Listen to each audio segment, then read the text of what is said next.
नमस्कार। छत्तीसगढ़ आज का मुद्दा देख रहे हैं आप। मैं हूं आपके साथ साक्षी गुप्ता और आज का हमारा मुद्दा है भूपेश की नसीहत, नौकरशाही पर सियासत। इसी पर आज हम करेंगे चर्चा। पूर्व सीएम भूपेश बघेल की नौकरशाही पर अब नसीहत ने सियासत को जैसे नई धार दे दी हो और उनके एक बयान के बाद अब राज्य में राजनीतिक बवाल मचा हुआ है। आखिर पूर्व सीएम ने क्यों कहा ऐसा? क्या ये उनकी हार की खींच है या अफसरों का दोहरा रवैया? इस पर करेंगे हम आज खास चर्चा। पहले देखिए आप इसी से जुड़ी हुई एक स्पेशल रिपोर्ट। जेल के अंदर भी व्यक्तिगत दुश्मन की तरह व्यवहार करना ये उचित नहीं है और समय बदलते देर नहीं लगता। छत्तीसगढ़ के पूर्व सीएम भूपेश बघेल नौकरशाही पर नसीहत दे रहे हैं। उनका कहना है कि वक्त बदलते देर नहीं लगती, जो बहुत हद तक सही भी है। लेकिन पूर्व सीएम के बयान के कई सियासी मायने निकाले जा रहे हैं। भूपेश सरकार के दौरान हुए घोटाले में अफसरों की मिलीभगत सामने आई है। कई अधिकारी जेल में हैं, तो कई केंद्रीय जांच एजेंसी की रडार पर हैं। अब भूपेश बघेल ने अफसरों को नसीहत दी है, तो बीजेपी ने उनका वक्त याद दिलाकर हमला बोला। और आपका एक बहुत अच्छा आपने कहा है, शासन प्रशासन को कि समय स्थायी नहीं रहता है। तो ये बात पहले पता नहीं थी क्या आपको? समय कभी किसी का नहीं रहता, समय बोलता है। और लोकतंत्र इसलिए बोलता है कि लोकतंत्र जीवित है हिंदुस्तान में।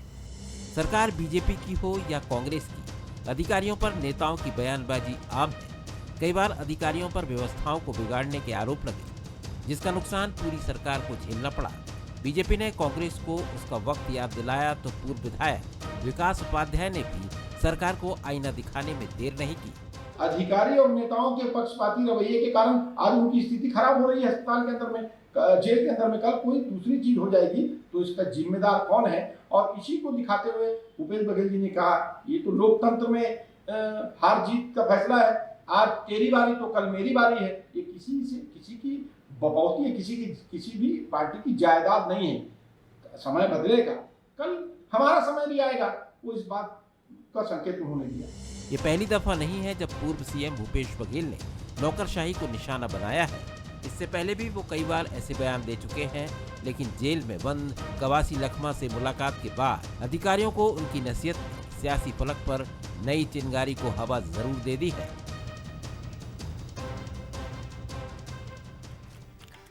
तो ये रिपोर्ट आपने देखी और चले बंसल न्यूज के सुलगते हुए सवालों पर डालेंगे एक नजर। सवाल कौन कौन से हैं ये देख लीजिए आप। देखिए, पहला सवाल यह है कि क्या पूर्व सीएम भूपेश बघेल की नसीहत से नौकरशाही पर आफत होगी? सवाल नंबर 1 बड़ा सवाल है, अहम सवाल। और सवाल नंबर 2 सवाल यह भी है कि क्या लखमा से मुलाकात के बाद भूपेश का बयान अब अधिकारियों को डराने के लिए दिया गया है? क्या अधिकारियों को डराया जा रहा है? सवाल नंबर 3 कि क्या कांग्रेस का वक्त याद दिलाकर बीजेपी घोटालों की याद दिला रही है? ये सवाल नंबर 3। ये कुछ सवाल महत्वपूर्ण है, इनका जवाब हम लेंगे हमारे मेहमानों से और हमारा पैनल भी जुड़ चुका है। परिचय कराते हैं आपसे। श्रीचंद्र सुंदरानी पूर्व विधायक बीजेपी से जुड़ चुके हैं। अमित श्रीवास्तव प्रवक्ता कांग्रेस से, अनिरुद्ध दुबे हमारे साथ वरिष्ठ पत्रकार जुड़ चुके हैं। बहुत स्वागत है आप तीनों का चर्चा में शामिल होने के लिए। नमस्कार जी, सबसे पहले अनिरुद्ध जी आपका रुख करना चाहूंगी। देखिए, छत्तीसगढ़ की सियासत को, राजनीति को लंबे वक्त से आप समझ रहे हैं, लेकिन जब भी हम देखते हैं कि विपक्ष में जो होता है वो अधिकारियों को नसीहत देता है, नौकरशाही पर सवाल उठाए जाते हैं, उन्हें चेतावनी दी जाती है। ये छत्तीसगढ़ में आखिरकार जो ट्रेंड हम देख रहे हैं विपक्ष का, ये आप किस तरह से देखते हैं? अभी हाल ही में जो भूपेश बघेल ने भी बयान दिया। देखिए, क्या है कि विपक्ष की भाषा ही चेतावनी की भाषा होती है। और अगर कहीं वो चेतावनी की भाषा है तो उसमें कहीं कुछ मतलब खटकने वाली बात नहीं है और ऐसा कोई नई बात हो गई, कोई नयापन है, ऐसा भी नहीं है। लेकिन बात उन्होंने जो कही लखमा जी को लेके और एक अन्य पर्सन को लेके, मतलब उनकी जेल में जो है वहाँ पे तबीयत स्वास्थ्य ठीक नहीं रहता, तबीयत खराब रहती है उनको, और स्वास्थ्य जो है सुविधाएं मुहैया कराया जाना चाहिए। बहुत सारी बातें हैं जी। और इसमें जो है अगर कहीं कोई गंभीर बीमारी हो या कहीं कुछ ऐसा हो तो इसमें प्रावधान ये है कि जेल से अस्पताल के लिए कुछ समय के लिए शिफ्ट करने की जो है व्यवस्था तो है।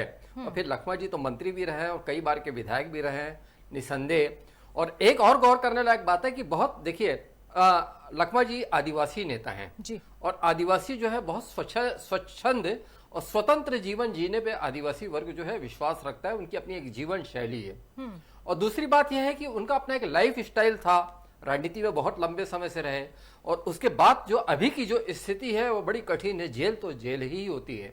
और जहां तक कि स्वास्थ्य वाली बात है तो ऐसी खबरें तो आती है, लेकिन यह है कि अगर कहीं कुछ चिकित्सा को लेकर अगर कहीं अस्पताल में शिफ्ट किया भी जाता है, क्योंकि लखमा जी के अलावा एक और पर्सन के लिए भी भूपेश बघेल जी ने बात की है, जो कारोबारी था और जो भी हो, जिन घोटालों में लेके जेल में बंद है। जी। मुख्य बात है सुरक्षा। यहाँ एक इसका बहुत बड़ा उदाहरण मैं आपको दे रहा हूं, क्योंकि बहुत सारी पुरानी चीजें विस्मृत हो जाती है। राष्ट्रीय स्तर के मजदूर नेता हुआ करते थे शंकर गुहा नियोगी जी, और शंकर गुहा नियोगी जी यहाँ पे रायपुर में उस समय मेडिकल कॉलेज अस्पताल नहीं बना था, डीके अस्पताल बना था, तो वहां पे उनकी जो हत्या का आरोपी था चंद्रकांत शाह, वो ट्रीटमेंट के लिए वहां पे भर्ती था।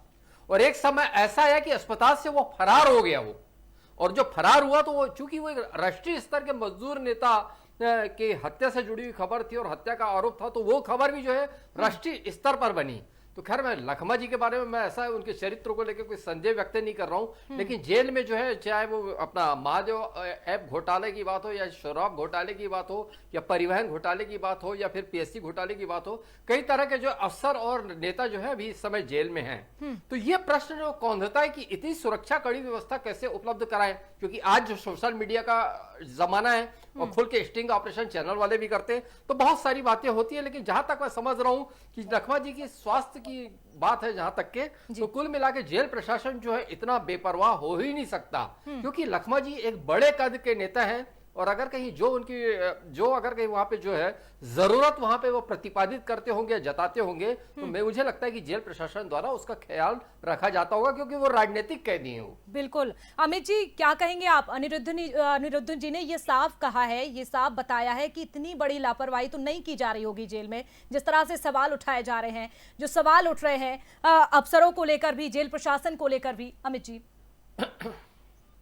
देखिए, लगातार अगर आप देखेंगी तो पिछले हमारे यहाँ तो 17 महीने की सरकार है, और इस देश में 11 साल की जो सरकार है, कहीं ना कहीं जो भी सरकार के खिलाफ आवाज उठाता है उसकी आवाज को दबाने का काम ईडी, सीबीआई के मार्फत केंद्र बैठी हुई सरकार और जो भी सरकार होती है विपक्षी धर जो सरकार हो उसको दबाने का प्रयास किया जा रहा है जी। उसी परिप्रेक्ष्य में जिस प्रकार से कल जेल में मैं आपको बताना चाहता हूँ कि जेल में पूर्व मुख्यमंत्री जी कवासी लखमा जी से मिलने गए थे, तो उन्हें वहां पर पता लगा कि जो उनका स्वास्थ्य ठीक नहीं है, और उसके बाद वहां पर आने के बाद उन्होंने प्रेस से बात करते हुए बताया कि भाई वो दिल के मरीज हैं, और जो उनके मित्र हैं उनकी भी कई सारी चीजें उन्होंने बताया कि उन्हें क्या प्रॉब्लम है।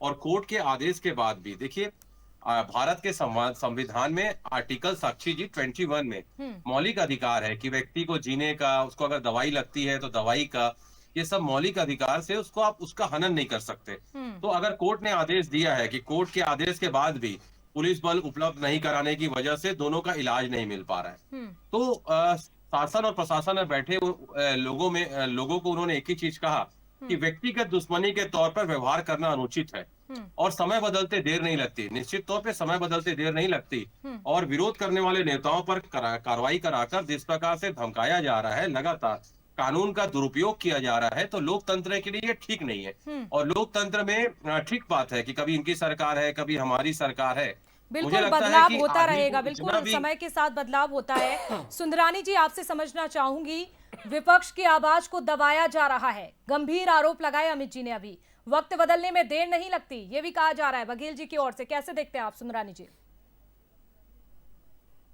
देखिए साक्षी जी, बहुत सही बात है, वक्त बदलते देर नहीं लगती। बिल्कुल।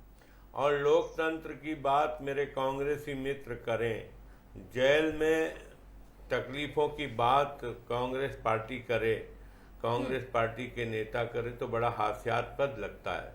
न लोकतंत्र की मर्यादाओं को कभी कांग्रेस पार्टी ने समझा, और न ही विपक्षी नेताओं के साथ जेल में किस प्रकार का व्यवहार किया जाता है लोगों को समझ में आता है जी। आपातकाल लोग भूले नहीं हैं। आपातकाल के बाद भी मैं स्वयं साक्षी जी कम से कम 50 बार जेल यात्रा कर चुका हूं। किस प्रकार से कांग्रेस के शासन में जेल में हम लोगों को रखा जाता था, इस बात की कांग्रेसी लोग कल्पना भी नहीं कर सकते। लेकिन जितनी भी सुविधाएं हुई जी। 77 के बाद जेलों में हुई, और वो सुविधाएं जनता पार्टी की सरकार जो 77 से 80 तक थी, क्योंकि उसी वक्त इमरजेंसी से छूटे हुए नेता थे, तकलीफों को उन्होंने देखा था जेल के भीतर, वे सारी तकलीफों को दूर करने का प्रयास किया। समय समय पे मेडिकल इलाज मिले, ये व्यवस्था जेल के मैनुअल में है, निश्चित रूप से मिल रही होगी। ये आरोप बेबुनियाद और इस प्रकार का अधिकारियों को धमकाना कहीं न कहीं कांग्रेस पार्टी के नेताओं में स्वयं की गिरफ्तारी का भय भी सता रहा है। गिरफ्तारी का भय है, स्वयं की भ्रष्टाचार गिरफ्तारी का के भय। आरोप अमित में जी, कांग्रेस- कैसे देखते हैं आप? बीजेपी जब से सरकार में आई तब से जेल की स्थिति सुधरी है, लेकिन जब आप सत्ता में थे, आपकी सरकार थी, तो कई अफसर ऐसे थे जो कि जेल में हैं या तो जमानत पर हैं। देखिए, अधिकारी को भी समझना पड़ेगा कि ऐसा कोई काम वो किसी के भी बोलने पे ना करे जिसके बाद उनको बचाने वाला कोई नहीं रहता है। अगर वो गलत काम करेंगे तो निश्चित तौर पे जेल की हवा खानी पड़ेगी। लेकिन मैं आपको बता दूं कि जिस प्रकार से पिछले 11 साल और 16 महीने की मैंने बात करी, एक भी बीजेपी के नेताओं पे कार्रवाई हुई क्या? तानाशाही सरकार चला रहे हैं, और शाह जी और शहनशाह जी बैठ के देश में ईडी आईटी के मार्फत से देश के विपक्षी दलों को दबाने का काम नहीं कर सकते। कहीं ना कहीं आपको मैं बताना चाहता हूं साक्षी जी कि बदले की भावनाओं में अंधी हो गई है सरकार, और मनगढ़ंत आरोप लगाकर प्रतिशोध की भावनाओं से कार्य कर रही है। हमारा तो यही कहना है कि आप सुचिता की राजनीति करिए, अगर कोई गलत किया है उसको आप सूली पे टांग दीजिए ना। कांग्रेस लेकिन की मांग है, सवाल कहीं तो कोई यही दिक्कत उठ नहीं रहे है। हैं ना कि जब मुख्यमंत्री भूपेश बघेल थे और उस समय जो अफसरों की मिलीभगत सामने आई, जिस तरह से उनके ऊपर गंभीर आरोप लगाए कई घोटालों में, अगर भूपेश बघेल को इस तरह से बयान जो अभी दे रहे हैं, उस समय अगर वो अपने कार्यकाल में होते हुए जब मंत्री थे, मुख्यमंत्री थे, उस समय उन पर कार्रवाई करते ना अफसरों पर।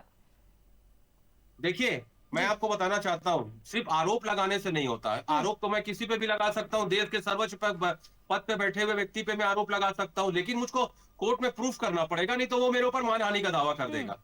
और आप जो कह रही हैं कि कई अधिकारी उस समय के सरकार में साथ में थे, अगर हम गलत होते, पूर्व मुख्यमंत्री गलत होते, तो वो भी हैंड द बार होते, कहीं कोई दिक्कत नहीं है। लेकिन उन्होंने ऐसा कुछ किया नहीं है, सीधी सी बात है। नहीं तो क्या न्यायालय में अगर एक को कई अधिकारियों को जेल भेजा जा रहा है तो उनको थोड़ी छोड़ा जाता। भाई, we all govern by one law. हम भारत के संविधान में अपने अधिकार जो हमको प्रदत्त है हम उससे जी रहे हैं। लोकतंत्र में कानून सबके लिए बराबर है, लेकिन सिर्फ प्रतिशोध की राजनीति, उत्पीड़न की राजनीति कि आप विपक्षी हैं, आप प्रतिपक्षी हैं, तो आपको जेल में डाल दिया जाए, आपको केसेस में फंसा दिया जाए। मुझे लगता है ये पूर्व मुख्यमंत्री जी ने कल इस परिप्रेक्ष्य में कहा होगा कि समय कभी भी बदलता है, तो इसलिए कम से कम आप ऐसा कोई कृत्य मत करिए कि कल जब आमने सामने हो तो कम से कम आंख मिला पाए।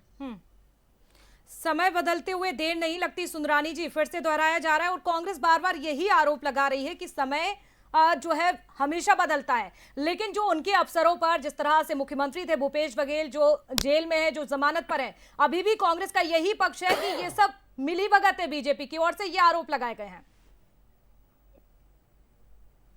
देखिए साक्षी जी, कांग्रेस को अभी याद आ रहा है कि वक्त बदलता है और समय बदलते देर नहीं लगती, ये अभी याद आ रहा है। कांग्रेस की सरकार जब रहती है तब याद नहीं आता किस प्रकार से विरोधी दल के नेताओं को प्रताड़ित किया जाता है। 6-6, 7-7 SIT गठित करके डॉक्टर रमन सिंह जी को परेशान करने का काम इसी भूपेश बघेल जी की सरकार ने किया।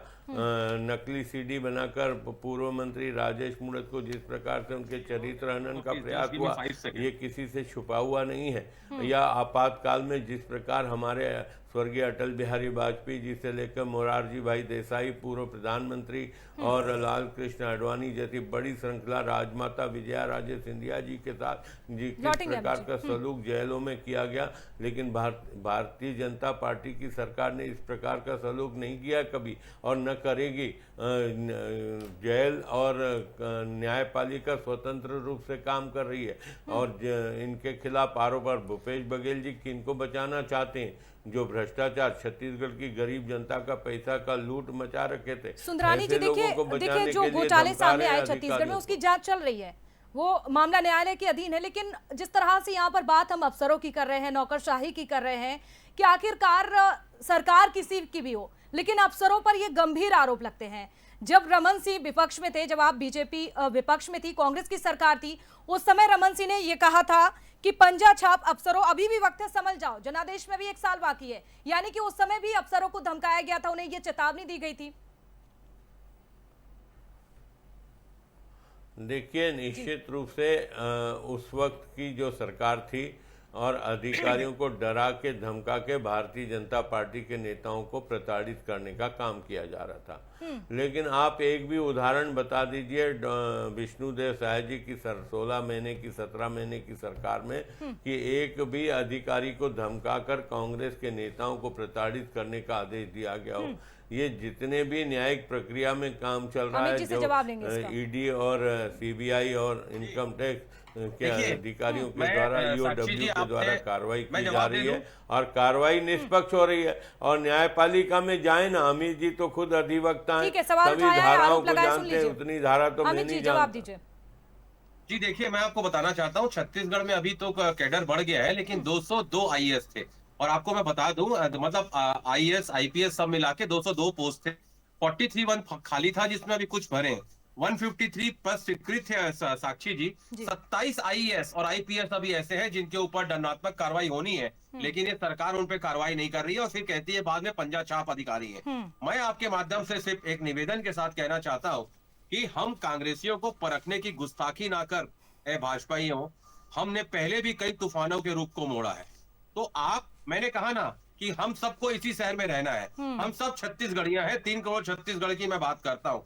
हम ऐसा कोई काम ना करें कि कल सुंदरानी जी की भैया के सामने जाने में मैं आंख ना मिला पाऊं, और वो ऐसा काम ना करें कि कल अमित श्रीवास्तव के सामने आके वो आंख ना मिला पाए। तो एक सुचिता की राजनीति हम करते हैं छत्तीसगढ़ में, और मुझे लगता है सारे लोगों, चाहे इसीलिए कहते हैं छत्तीसगढ़िया सबले बढ़िया। हम भले हमारे में मनभेद है, मनभेद नहीं है, मतभेद है, लेकिन मनभेद नहीं होना चाहिए। मैं इसीलिए कहना चाहता हूं, अगर कोई गलत है उसके ऊपर कार्रवाई करिए, बिल्कुल उस पर कार्रवाई होनी चाहिए।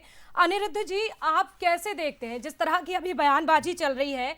क्या आपको लगता है इस समय का जो छत्तीसगढ़ का जो समय चल रहा है, ऐसे में क्या कहा जाए? क्या ये अफसरशाही निष्पक्ष होगी? जिस तरह से ये गंभीर आरोप लगते हैं कि सियासत के फैसले जो हैं वो सरकारी दफ्तरों से लिए जा रहे हैं, आखिरकार ये जो मतभेद यहाँ पर सामने आ रहा है, ये कैसे क्लियर होगा? सर, आप कैसे देखते हैं अनिरुद्ध जी? साक्षी जी, आज समय शब्द को बार बार दोहराया जा रहा है। आज का डिबेट जो है जेल के अलावा समय पर केंद्रित है। राजेश मुणत जी ने समय पे कहा, विकास उपाध्याय जी ने समय पे कहा, हमारे भाई अमित ने कहा, सुंदरानी जी ने कहा, आपने भी समय को रिपीट किया। और कुल मिला के मेरा यही कहना है कि पुरुष बली नहीं होत है, समय होत बलवान। बिल्कुल सब समय समय की बात है। और खैर इसमें मुख्य मुद्दा जो है आज जो है कवासी लखमा जी का है, तो एक गौर करने वाली बात है साक्षी जी, जहां तक कि रायपुर जेल के बारे में जो है पढ़ते लिखते हैं हम लोग, और अंदर जाके तो नहीं देखे, लेकिन बाहर से जो है चर्चाएं वगैरह करते रहे वहां पे अफसरों से, तो कम से कम रायपुर जेल का एक इतिहास ये रहा है कि यहाँ पे जो कोई बड़े राजनीतिक कैदी हों, उनको प्रताड़ना या उनकी अनदेखी या उपेक्षा जैसा कोई भी आज तक के ऐसा कोई हवाला सामने नहीं आया है। और सर, एक बात समझना चाहूंगी आपसे, जब मैंने पहला सवाल किया तो आपने यही कहा। अनिरुद्ध जी, एक सवाल समझना चाहूंगी, तो क्या भूपेश बघेल ने जो आरोप लगाए हैं, क्या फिर वो आरोप बेबुनियाद है? मेरे जवाब पे गौर कीजिए साक्षी जी। आज जो उप मुख्यमंत्री विजय शर्मा जी के पास गृह मंत्रालय का प्रभार है, क्योंकि वो जो है भार साधक गृह मंत्री जी भी है। और आप ये भी याद करिए कि पिछली सरकार में जो है कवर्धा में जो संवेदनशील मुद्दे पे जो भी जो कांड हुआ था, तो उसमें विजय शर्मा जी की गिरफ्तारी हुई थी, वो जेल में रहे। मतलब अभी का जो गृह मंत्री है उसने खुद जेल के जीवन को जिया है, और वो एक संवेदनशील भी व्यक्ति हैं। आपने उनकी बाइट देखी होगी और उनके बातचीत का तौर तरीका देखा होगा। तो मैं ये नहीं समझता कि जेल को लेके कहीं कुछ मतलब है ना कि कोई उनकी तरफ से कोई अलग से फरमान जारी होता होगा कि ये करना है, ये वो करना है, ये करना है। और देखिए क्या है कि मैं पहले भी आपने सवाल किया तो मैं आपको बता दूं, लखमा जी बड़े संवेदनशील व्यक्ति रहे। मतलब ये कि बहुत आजाद परस्त नेता रहे, बहुत मतलब एकदम क्या कहना चाहिए बिंदास किस्म के नेता रहे। कभी जिंदगी में मतलब ऐसा सपने में वो क्या दूसरे लोगों ने भी नहीं सोचा था कि मतलब ऐसी कोई परिस्थितियां बनेंगी और उनको जेल जाना पड़ेगा। तो निश्चित रूप से तकलीफ दे है, मानसिक रूप से तो काफी प्रताड़ना हो रही होगी, और वो प्रताड़ना जो है जेल में हर जाने वाले हर व्यक्ति को होती है जो उस दौर से गुजर रहा है। लखमा जी भी उसी दौर से गुजर रहे हैं। अमित जी, अब आपसे समझना चाहूंगी, अब जिस तरह से आरोप विपक्ष की ओर से, आपकी पार्टी की ओर से लगाए जा रहे हैं, अब पार्टी का इसमें स्टैंड क्या है? अगर वाकई में कवासी लखमा के साथ ऐसा किया जा रहा है, जेल प्रशासन के ऊपर सवाल उठाए जा रहे हैं, अफसरों के ऊपर सवाल उठाए जा रहे हैं, तो पार्टी का स्टैंड क्या है? देखिए, हम तो न्यायालय के समक्ष आवेदन देंगे और न्यायालय के समक्ष सारी पूरी घटनाओं को लाएंगे कि ऐसा ऐसा अमानवीय कृत्य हमारे साथ हो रहा है, और न्यायालय का अगर आदेश के बाद भी अगर बल उपलब्ध नहीं करा रहा है, उनको इलाज के लिए नहीं भेजा जा रहा है, तो ये उसका कहीं ना कहीं मौलिक अधिकारों का हनन किया जा रहा है। तो हम न्यायालय में आवेदन भी देंगे और अगर उसमें कंटेम्प्ट भी लगाएंगे कि आपने जो आदेश दिया था उसको फॉलो नहीं किया जा रहा है, और जो भी अधिकारी उसमें दोषी होंगे उन्हें निश्चित तौर पे सजा भुगतनी पड़ेगी, क्योंकि मैंने कहा ना कि ये उनका मौलिक अधिकार है। और कहते हैं ना कि जब तक अपराध प्रूफ नहीं हो जाता, सजा नहीं हो जाती, तब तक, और उसके बाद भी अगर सजा भी हो जाए किसी को, तो आप उसके मौलिक अधिकारों का हनन नहीं कर सकते। तो मैं आपके माध्यम से एक ही चीज कहना चाहता हूं कि लगातार मैंने कहा ना कि आप कम से कम ऐसा व्यवहार रखिए कि आने वाले समय में हम एक दूसरे से नजर मिला सकें।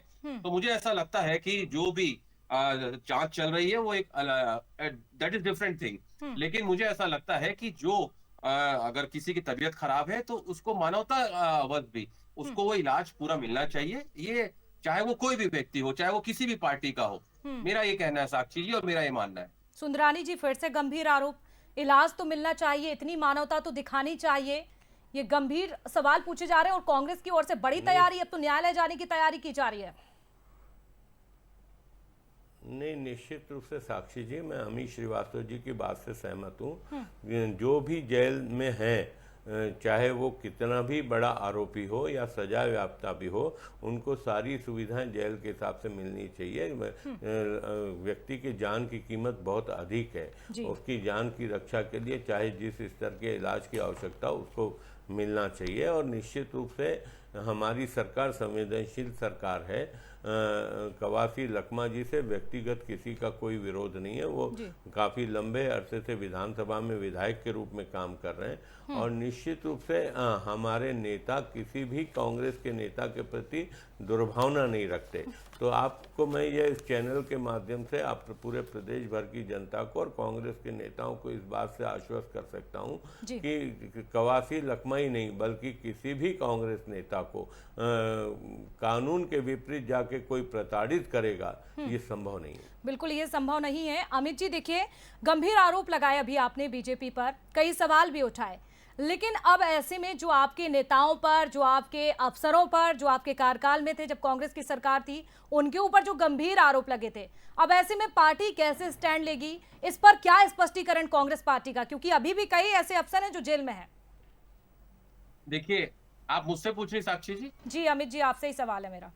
जी, देखिए, सबसे पहले तो मैं आपको रेक्टिफाई करना चाहूंगा, है ना, प्लीज डोंट टेक अदरवाइज, कि आपने कहा आपने आरोप लगाया, समय कम है, मैंने आरोप नहीं लगाया। पूर्व मुख्यमंत्री जी गए थे मिलने, और कवासी जी, लखमा जी ने उनको जो बताया होगा वो आके बाहर प्रेस को उन्होंने एड्रेस किया, तो सारी चीजें बाहर आई और सारी चीजें क्रिस्टल क्लियर हुई। दूसरी चीज, आपने कहा कि पूर्व समय में भी अधिकारी, तो जिन्होंने गलत किया है वो जेल की हवा खा रहे हैं, और मैंने कहा ना कि अगर कोई गलत किया है तो आप उससे जेल भेज दीजिए, सूले पे लटका दीजिए, कानून अपना काम करे, कहीं कोई दिक्कत नहीं है। लेकिन अगर कोई व्यक्ति उसको इलाज की जरूरत है, तो मुझे ऐसा लगता है कोर्ट के आदेश के बाद भी अगर उसको इलाज ना मिले तो ये बहुत ही बड़ा विषय है और चिंता का विषय है। बिल्कुल गंभीर विषय है, चिंता का विषय है। लास्ट 10 सेकंड अनिरुद्ध जी, आपसे, आपकी क्या प्रतिक्रिया रहेगी? देखिए, कुल मिला के इसमें एक पंजा छाप और फूल छाप जो है अधिकारियों के संबंध में आया। जब यहाँ पे भाजपा की सरकार होती है तो वो क्या है, फूल छाप हो जाते हैं, और कांग्रेस की सरकार रहती है तो पंजा छाप हो जाते हैं। अधिकारियों का अपना काम है करना, और वो अपने ढंग से अपने तरीके से चलते हैं, और सरकार जैसा निर्देशित करती है उस हिसाब से चलते हैं। और जहां तक कि मैं यहाँ पे समझ रहा हूँ, तो मैं फिर यही दोहराऊंगा कि कम से कम रायपुर जेल की जो इमेज राजनेताओं को लेकर कम से कम इतनी खराब नहीं रहेगी, वहां पे कोई तकलीफ या कष्ट पाया हो। लेकिन हाँ, कवासी लखमा जी जो है बहुत सीनियर, मोस्ट सीनियर नेता हैं, और कहीं भी किसी भी तरीके से उनकी अनदेखी नहीं होनी चाहिए। और भूपेश बघेल जी ने इसी चीज को लेकर प्रश्न उठाया और एक सवाल खड़ा किया है, तो एक बार उसको पता करवा ले, जो शीर्ष नेता है भारतीय जनता पार्टी की सरकार, बिल्कुल पता कराना चाहिए। और अगर इस तरह की अनदेखी, लापरवाही हो रही है तो उस पर फिर जांच भी होनी चाहिए। बहुत शुक्रिया आप तीनों मेहमानों का जुड़ने के लिए। तो देखिए आप छत्तीसगढ़ में किस तरह से भूपेश बघेल ने नसीहत दी, कवासी लखमा से जब जेल में मिलने के लिए पहुंचे, और जब मिलने के बाद बाहर आते हैं तो गंभीर आरोप लगाते हैं, जिसके बाद छत्तीसगढ़ में एक नई बहस यहां से शुरू हो जाती है। तो ये था आज का हमारा मुद्दा, जिसमें मेहमानों से हमने चर्चा की, राजनीतिक मेहमानों से उनका रुख जाना। और इसी के साथ आज का मुद्दा में फिलहाल मेरे साथ इतना ही। खबरों के लिए लगातार आप देखते रहिए बंसल न्यूज़।